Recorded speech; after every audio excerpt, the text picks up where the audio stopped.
श्री कृष्ण भगवान के चरणों में नमन करते हुए श्रीमद् भगवद गीता 18वां अध्याय प्रारंभ। जय श्री कृष्ण। अर्जुन बोले, हे महाभाव, हे वासुदेव, मैं संन्यास और त्याग के तत्व को पृथक पृथक जानना चाहता हूँ। श्री भगवान बोले, कितने ही पंडित जन तो काम्य कर्मों के त्याग को संन्यास समझते हैं तथा दूसरे विचार कुशल पुरुष सब कर्मों के फल के त्याग को त्याग कहते हैं। कई एक विद्वान ऐसा कहते हैं कि कर्म मात्र दोष युक्त है, इसलिए त्यागने के योग्य है, और दूसरे विद्वान यह कहते हैं कि यज्ञ, दान और तप रूप कर्म त्यागने योग्य नहीं है। हे पुरुष श्रेष्ठ अर्जुन, संन्यास और त्याग इन दोनों में से पहले त्याग के विषय में मेरा निश्चय सुन, क्योंकि त्याग सात्विक, राजस और तामस भेद से 3 प्रकार का कहा गया है। यज्ञ, दान और तप रूप कर्म त्याग करने के योग्य नहीं है, बल्कि वह तो अवश्य कर्तव्य है, क्योंकि यज्ञ, दान और तप ये तीनों ही कर्म बुद्धिमान पुरुषों को पवित्र करने वाले हैं। इसलिए हे पार्थ, इन यज्ञ, दान और तप रूप कर्मों को और भी संपूर्ण कर्तव्य कर्मों की आसक्ति और फलों का त्याग करके अवश्य करना चाहिए। यह मेरा निश्चय किया हुआ उत्तम मत है, परंतु नियत कर्म का स्वरूप से त्याग उचित नहीं है, इसलिए मोह के कारण उसका त्याग कर देना तामस त्याग कहा गया है। जो कुछ कर्म है वह सब दुख रूप है। ऐसा समझकर यदि कोई शारीरिक क्लेश के भय से कर्तव्य कर्मों को त्याग कर दे, तो वह ऐसा राजस त्याग करके त्याग के फल को किसी प्रकार भी नहीं पाता। हे अर्जुन, जो शास्त्र विहित कर्म करना कर्तव्य है, उसी भाव से आसक्ति और फल का त्याग करके किया जाता है, वही सात्विक त्याग माना जाता है। जो मनुष्य अकुशल कर्म से तो द्वेष नहीं करता और कुशल कर्म से आसक्त नहीं होता, वह शुद्ध सत्वगुण से युक्त पुरुष, संशय रहित बुद्धिमान और सच्चा त्यागी माना जाता है, क्योंकि शरीरधारी किसी भी मनुष्य के द्वारा संपूर्णता से सब कर्मों का त्याग किया जाना शक्य नहीं है।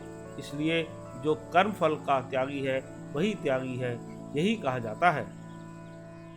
कर्म फल का त्याग न करने वाले मनुष्यों के कर्मों का तो अच्छा, बुरा और मिला हुआ ऐसे 3 प्रकार का फल मरने के पश्चात अवश्य होता है, किंतु कर्म फल का त्याग कर देने वाले मनुष्यों के कर्मों का फल किसी काल में नहीं होता।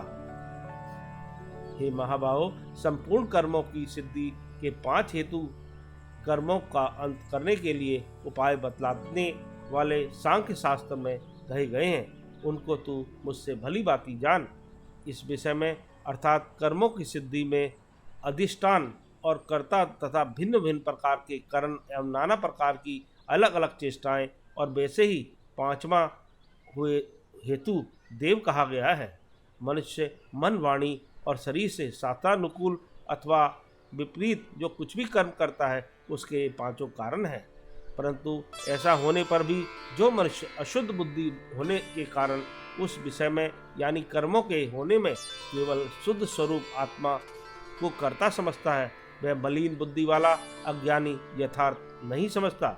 जिस पुरुष के अंतःकरण में मैं करता हूँ ऐसा भाव नहीं है, तथा जिसकी बुद्धि सांसारिक पदार्थों में और कर्मों में लिपायमान नहीं होती, वह पुरुष इन सब लोगों को मारकर भी वास्तव में न तो मरता है और न पाप से बनता है। ज्ञाता, ज्ञान और ज्ञेय यह 3 प्रकार की कर्म प्रेरणा है, और कर्ता कारण तथा क्रिया यह 3 प्रकार का कर्म संग्रह है। गुणों की संख्या करने वाले शास्त्र में ज्ञान और कर्म तथा कर्ता गुणों के भेद से 3-3 प्रकार के ही कहे गए हैं, उनको भी तू मुझसे भली भांति सुन। जिस ज्ञान से मनुष्य पृथक पृथक सब भूतों में एक अविनाशी परमात्मा भाव को विभाग रहित स्वभाव से स्थित देखता है, उस ज्ञान को तो मैं सात्विक जान, किंतु जो ज्ञान अर्थात जिस ज्ञान के द्वारा मनुष्य संपूर्ण भूतों में भिन्न भिन्न प्रकार के नाना भावों को अलग अलग जानता है, उस ज्ञान को तू राजस जान। परंतु जो ज्ञान एक कार्य रूप शरीर में ही संपूर्ण के सदृश आसक्त है तथा उसे बिना युक्ति वाला तात्विक अर्थ से रहित और तुच्छ है, वह तामस कहा गया है। जो कर्म शास्त्र विधि से नियत किया हुआ और कर्तापन के अभिमान से रहित हो तथा फलने चाहने वाले पुरुष द्वारा बिना राग द्वेष के किया गया हो वह सात्विक कहा जाता है। परंतु जो कर्म बहुत परिश्रम से युक्त होता है तथा भोगों को चाहने वाले पुरुष द्वारा या अहंकार युक्त पुरुष द्वारा किया जाता है वह कर्म राजस कहा जाता है। जो कर्म परिणाम, हानि, हिंसा और सामर्थ्य को न विचार कर केवल अज्ञान से आरंभ किया जाता है वह तामस कहा जाता है। जो कर्ता संग रहित, अहंकार के वचन न बोलने वाला, धैर्य और उत्साह से युक्त तथा कार्य में सिद्धि होने और न होने में हर्ष, शोकादि विचारों से रहित है वह सात्विक कहा जाता है। जो कर्ता आसक्ति से युक्त, कर्मों के फल को चाहने वाला और लोभी है तथा दूसरों को कष्ट देने के स्वभाव वाला है, अशुद्धाचारी है और हर्ष शोक से लिप्त है वह राजस कहा गया है। जो कर्ता अयुक्त, शिक्षा से रहित, घमंडी, धूर्त और दूसरों की जीविका का नाश करने वाला तथा शोक करने वाला, आलसी और दीर्घ सूत्री है वह तामस कहा जाता है। हे धनंजय, अब तू बुद्धि का और धृति का भी गुणों के अनुसार 3 प्रकार का भेद मेरे द्वारा संपूर्णता से विभागपूर्वक कहा जाने वाला सुन। हे पार्थ, जो बुद्धि, प्रवृत्ति मार्ग और निवृत्ति मार्ग को, कर्तव्य और अकर्तव्य को, भय और अभय को तथा बंधन और मोक्ष को यथार्थ जानती है वह बुद्धि सात्विक है। हे पार्थ, मनुष्य जिस बुद्धि के द्वारा धर्म और अधर्म को तथा कर्तव्य और अकर्तव्य को भी यथार्थ नहीं जानता वह बुद्धि राजस्वी है। हे अर्जुन, जो तमोगुण से घिरी हुई बुद्धि अधर्म को भी यह धर्म है ऐसा मान लेती है तथा इसी प्रकार अन्य संपूर्ण पदार्थों को भी विपरीत मान लेती है वह बुद्धि तामसी है। हे पार्थ, जिस अव्यभिचारी धारण शक्ति से मनुष्य ध्यान योग के द्वारा मन, प्राण और इंद्रियों की क्रियाओं को धारण करता है वह धृति सात्विकी है। हे प्रथापुत्र, फल की इच्छा करने वाला मनुष्य जिस धारण शक्ति के द्वारा अत्यंत आसक्ति से धर्म, अर्थ और कामों को धारण करता है वह धारण शक्ति राजसी है। हे पार्थ, दुष्ट बुद्धि वाला मनुष्य जिस धारण शक्ति के द्वारा निद्रा, भय, चिंता और दुख को तथा उन्मत्तता को भी नहीं छोड़ता अर्थात धारण किए रहता है वह धारण शक्ति तामसी है। हे भरतश्रेष्ठ, अब 3 प्रकार के सुख को भी तू मुझसे सुन। जिस सुख में साधक मनुष्य भजन, ध्यान और सेवादि के अभ्यास से रमन करता है और जिससे दुखों के अंत को प्राप्त हो जाता है, जो ऐसा सुख है वह आरंभ काल में यद्यपि विष के तुल्य प्रतीत होता है परंतु परिणाम में अमृत के तुल्य है। इसलिए वह परमात्मा विषयक बुद्धि के प्रसाद से उत्पन्न होने वाला सुख सात्विक कहा गया है। जो सुख विषय और इंद्रियों के संयोग से होता है वह पहले भोग काल में अमृत के तुल्य प्रतीत होने पर भी परिणाम में विष के तुल्य है, इसलिए वह सुख राजस कहा गया है। जो सुख भोग काल में तथा परिणाम में भी आत्मा को मोहित करने वाला है वह निद्रा, आलस्य और प्रमाद से उत्पन्न सुख तामस कहा गया है।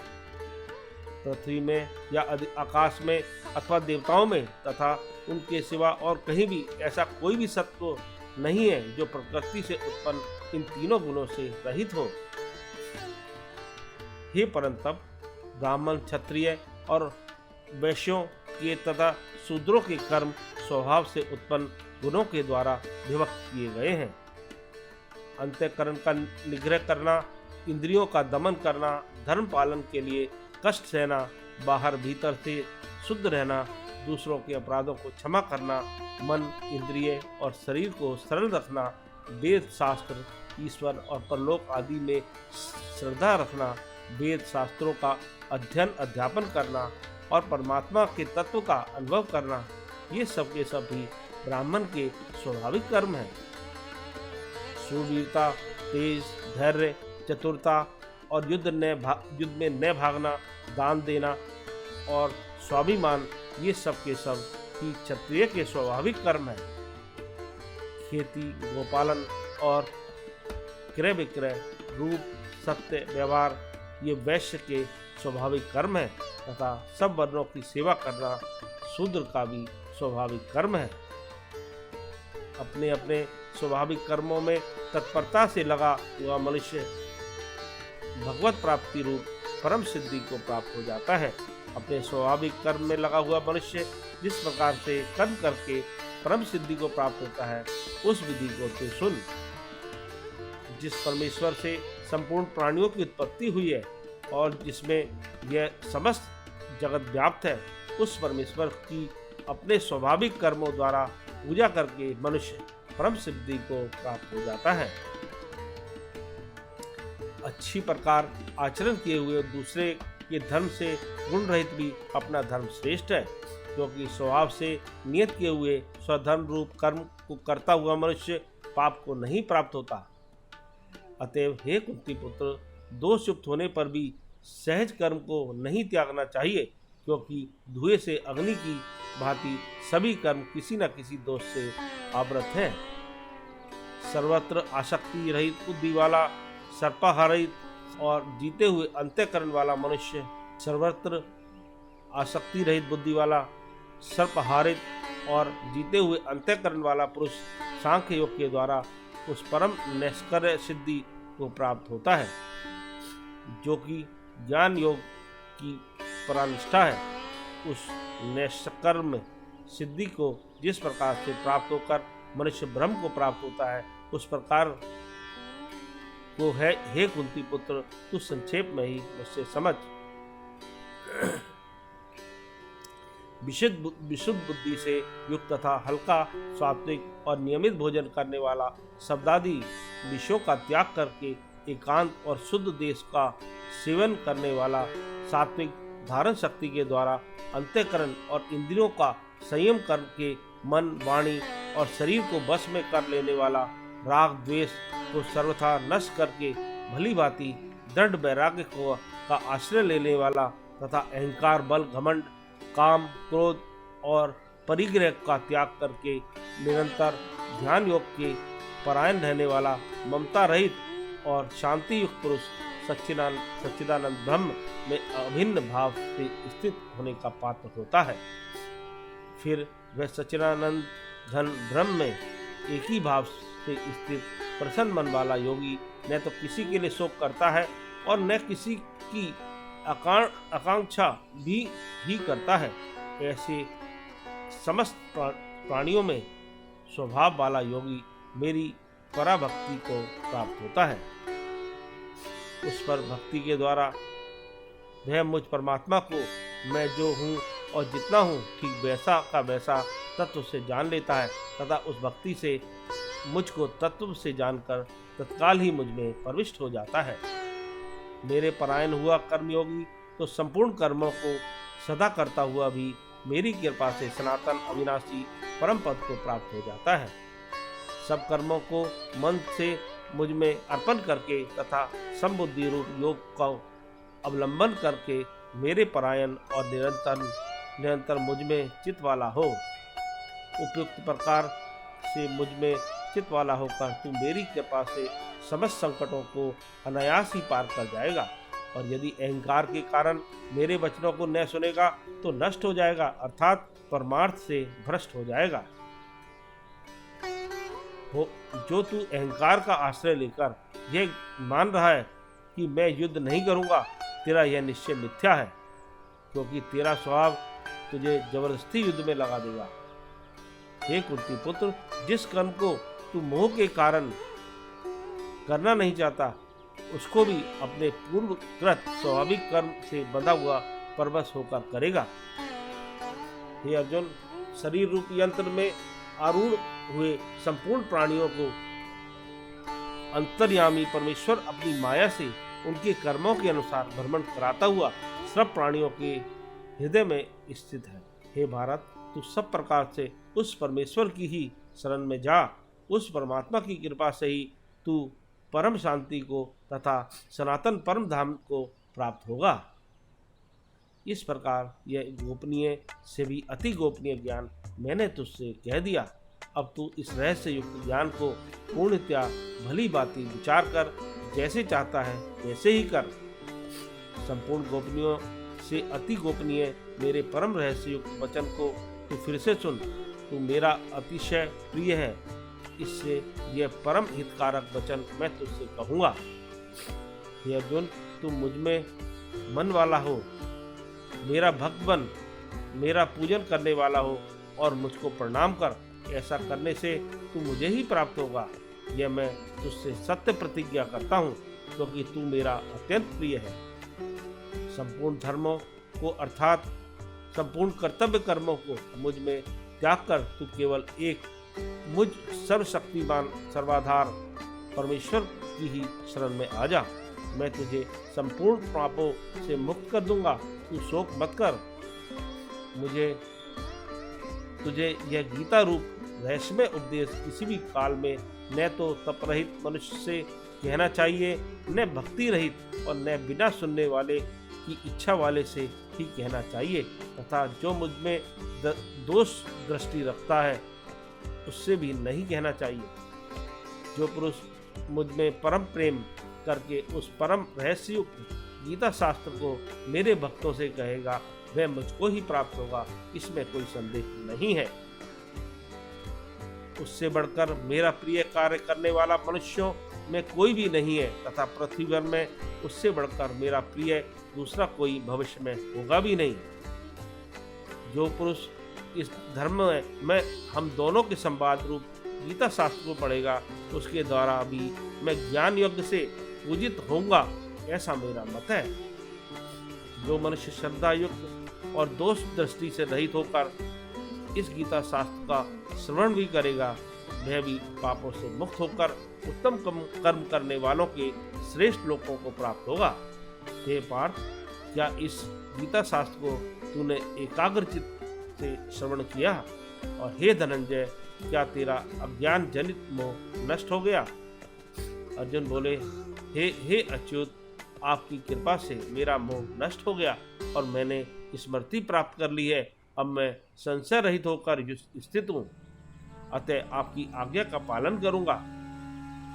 संजय बोले, इस प्रकार मैंने वासुदेव के और महात्मा अर्जुन के इस अद्भुत रहस्ययुक्त रोमांचकारक संवाद को सुना।